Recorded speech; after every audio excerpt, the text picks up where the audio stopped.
나는 스위스의 소설가이자 철학자 헤르만 헤세입니다.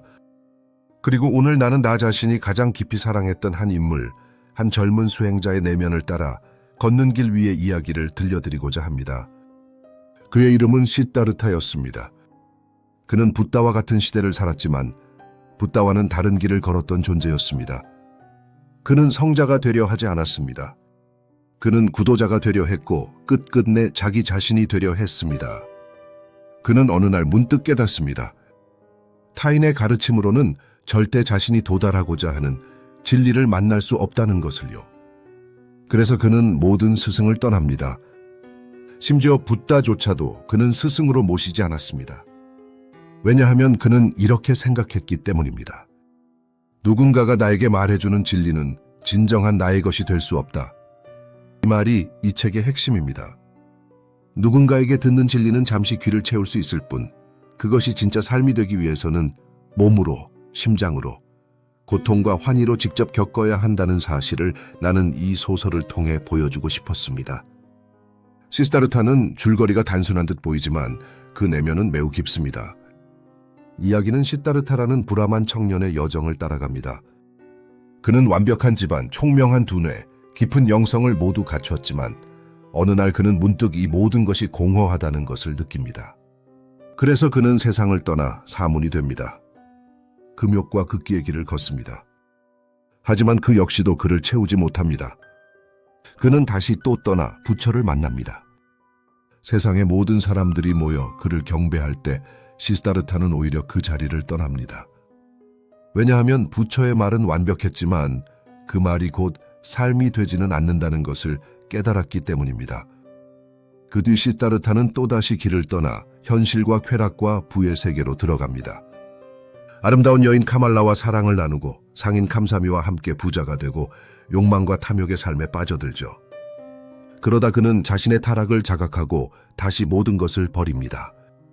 그리고 강가에서 하나의 물줄기를 보며 다시 새로운 깨달음을 얻습니다. 바로 그 강에서 그는 마침내 말없는 스승을 만나게 됩니다. 그 스승은 바로 삶이었습니다.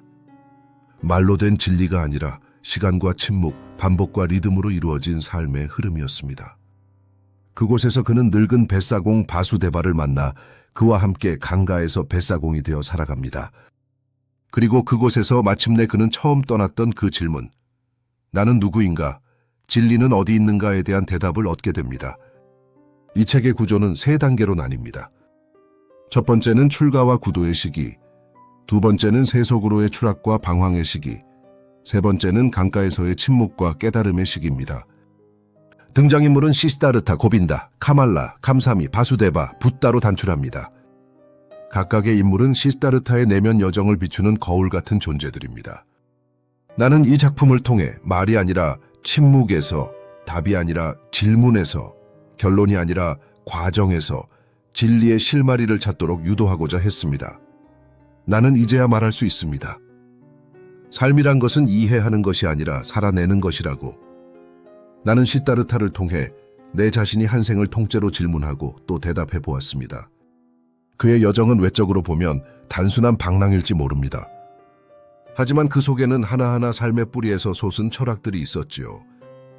지금부터 나는 시다르타가 몸으로 겪고 깨달았던 5가지 사상을 사례로 이야기하고자 합니다. 이것은 누군가를 가르치려는 말이 아니라 내가 내 안에서 들은 가장 조용하고 깊은 소리입니다. 첫째, 지식은 전해지지만 지혜는 전해지지 않는다는 사실입니다. 시스다르타는 브라만의 아들로 태어나 수많은 경전과 의식을 익혔습니다. 경전은 놀라울 만큼 정교하고 완전했습니다. 하지만 그것이 내 삶을 움직이지는 않았습니다. 왜일까요? 나는 남들이 가르쳐준 진리를 너무 잘 알았습니다. 하지만 내 피와 살이 되어주는 진리는 끝내 외부에 존재하지 않았습니다. 그래서 나는 붓다의 발밑에서도 고개를 숙이지 않았습니다. 그의 말이 틀려서가 아니라 그것이 그의 진리였기 때문입니다. 나는 그때 이렇게 깨달았습니다. 지식은 말로 전해지지만 지혜는 오직 자기 삶을 통과해야만 얻어지는 것이라고. 우리는 종종 남이 쓴 문장을 암기하며 살고 누군가가 내려준 해답에 안주합니다. 하지만 진정한 자아란 그 모든 외부의 말을 잠시 내려놓았을 때 조용히 고개를 드는 것입니다. 시스타르타는 바로 그 지점에서 진짜 길을 걷기 시작했습니다. 둘째, 고통 없는 구원은 없다. 왜 시스타르타는 일부러 타락했는가? 나는 자주 묻는 질문을 들었습니다.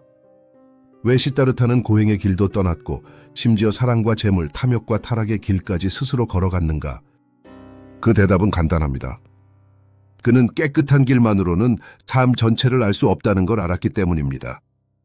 그가 카말라를 사랑한 것은 육체의 탐닉이 아니라 존재 전체를 경험하기 위한 것이었습니다. 그가 감사미와 함께 돈을 벌고 하루하루를 무의미한 쾌락으로 보낸 것은 일탈이 아니라 진정한 공허가 무엇인지를 몸으로 겪기 위한 선택이었습니다. 그 시절 그는 영혼이 서서히 말라가는 자신을 의도적으로 지켜보았습니다. 그는 죽음 직전까지 내몰리고서야 비로소 진짜 삶의 뿌리를 보게 됩니다. 그가 보여준 건 진리는 고결한 모습만 걸쳐서는 다가오지 않는다는 것, 낮고 부끄러운 시간까지 스스로 지나야 비로소 자신을 만날 수 있다는 것입니다. 그는 그 고통을 피하지 않았습니다. 오히려 받아들였습니다. 그것이 시스타르타의 가장 용감한 지점이었습니다. 셋째, 침묵은 말보다 깊다. 즉 바수데바와 강의 철학 이야기입니다. 그가 만난 마지막 스승 바수데바입니다. 그는 단 한마디도 가르치지 않았습니다. 그는 강가에 앉아 조용히 노를 저었고 필요할 때는 그저 미소를 지을 뿐이었습니다. 하지만 시스타르타는 말보다 더 강한 힘을 거기서 느꼈습니다. 그는 바수데바를 통해 말하지 않음 속에 담긴 진실을 배웠습니다. 그는 강을 통해 말로는 결코 닿을 수 없는 세계를 들었습니다. 강은 모든 소리를 흘려보냅니다. 비탄과 환희, 고함과 침묵, 사랑과 죽음까지 모두 받아들이면서도 아무것도 판단하지 않습니다. 그는 그 강의 소리를 듣는 법을 배웠고 그걸 듣는 순살은 더 이상 문제나 고통이 아닌 단지 존재하는 것이 되었습니다. 현대인은 너무 많은 것을 말합니다.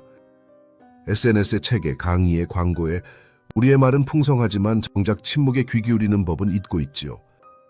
시스타르타가 보여준 것은 말이 아니라 듣기와 기다림, 침묵과 관조의 철학이었습니다.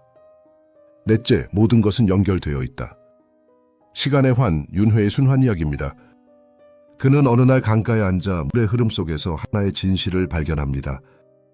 그건 단순한 순환이 아니라 동시성이었습니다. 과거와 미래, 젊음과 노년, 삶과 죽음이 서로 앞서거나 늦는 것이 아니라 모두 동시에 존재하고 있다는 깨달음.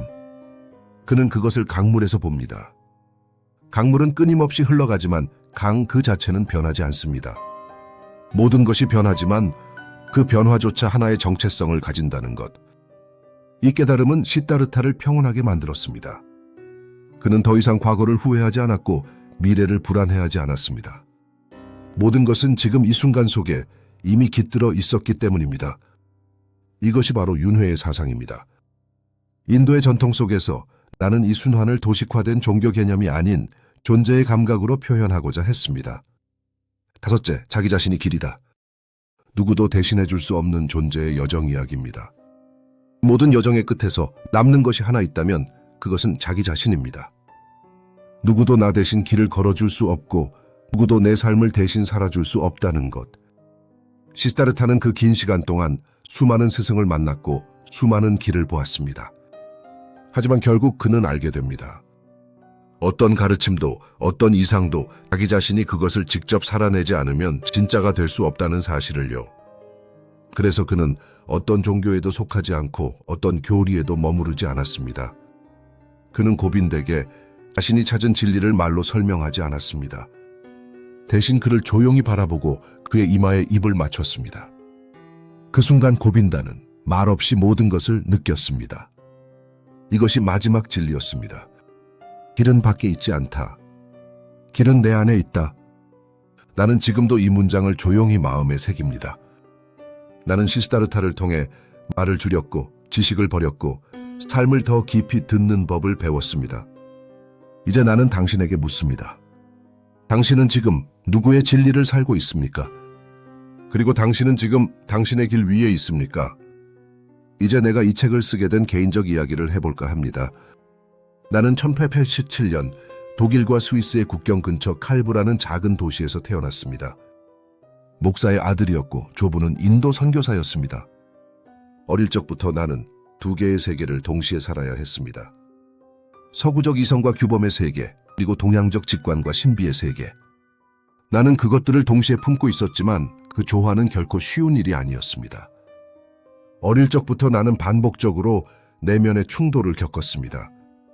어느 한쪽에만 설 수 없다는 감각, 그 틈에서 탄생한 갈증이 결국 나를 문학으로 이끌었죠. 나는 청년기에 정신병원에 입원한 적도 있습니다. 삶의 권태와 무의미가 나를 집어삼키던 시절이었습니다.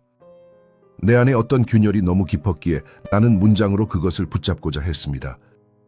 처음에는 시로, 나중에는 소설로. 시스타르타를 쓰게 된 것은 2차 세계대전이 끝난 직후였습니다. 세상은 파괴되었고 사람들은 삶의 의미를 잃어버렸습니다. 진보는 오히려 인간을 더 잔혹하게 만들고 있었고 문명은 파편처럼 흩어졌습니다. 그 무렵 나는 다시 동양을 바라보았습니다. 이성과 논리가 부서진 자리에 나는 내면과 침묵의 철학을 놓고 싶었습니다. 그 무렵에 나는 이미 삶의 많은 굴곡을 경험하고 있었습니다. 이혼, 아들의 죽음, 정신의 위기. 그리고 이 모든 삶의 고통은 자체로 시다르타의 여정과 겹쳤습니다. 나는 이 책을 가르침으로 쓰지 않았습니다. 오히려 고백처럼 썼습니다.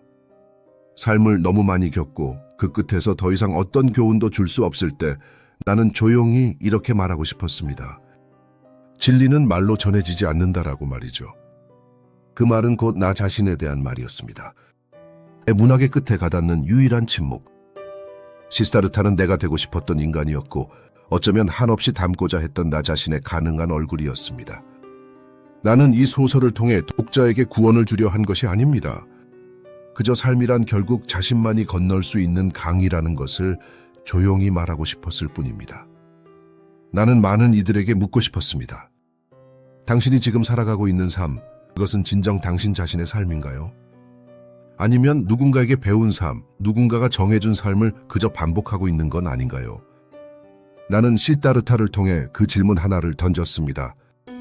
삶의 정답을 말하고 싶었던 것이 아닙니다. 오히려 정답이 없다는 것을, 정답은 살아낸 사람만이 알 수 있는 것이라는 사실을 몸으로 알려주고 싶었습니다. 이 책을 처음 낼 무렵 어떤 평론가는 말했습니다. 이건 종교도 아니고 철학도 아니고 소설도 아니다. 어디에도 명확히 속하지 않는 글이다 라고 말이죠. 맞습니다. 나는 어디에도 속하지 않으려 했습니다. 왜냐하면 진짜 삶이란 결코 하나의 틀로 재단되지 않기 때문입니다. 사람들은 가끔 이 책을 오해합니다. 마치 고행을 권하는 책 혹은 모든 쾌락을 버리라는 이야기로 읽곤 합니다. 그러나 시다르타는 금욕주의자가 아닙니다. 그는 오히려 삶의 모든 얼굴을 다 경험하려 했던 사람입니다. 나는 독자들이 이 책을 통해 자신의 실패를 두려워하지 않기를 바랍니다. 자신이 어리석었던 시절, 무너졌던 기억, 방황과 추락의 시간들이 결코 헛된 것이 아니라고 말해주고 싶었습니다. 우리는 언제나 곧장 의미 있는 길만 걸으려 합니다. 이왕이면 실수 없이, 이왕이면 깨끗하게. 그러나 그런 삶은 없습니다.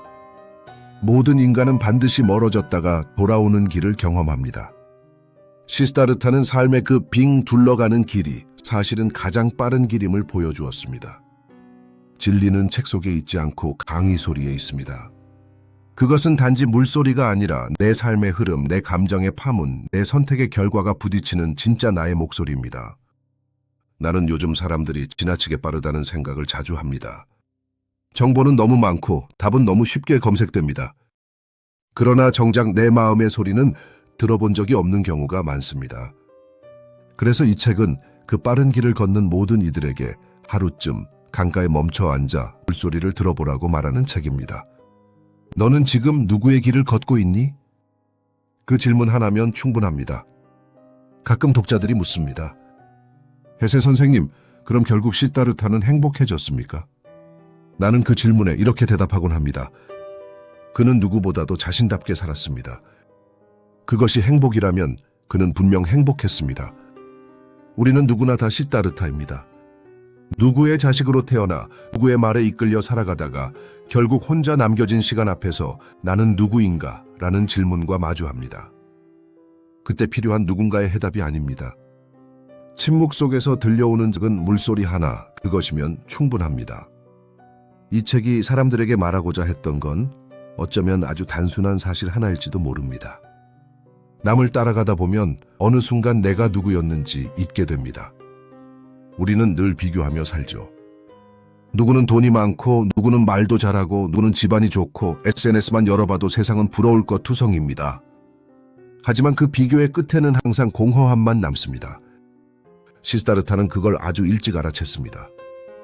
그래서 그는 남의 길을 따라 걷는 대신 돌아가더라도 자기 길을 선택합니다. 그는 누구와도 싸우지 않았습니다.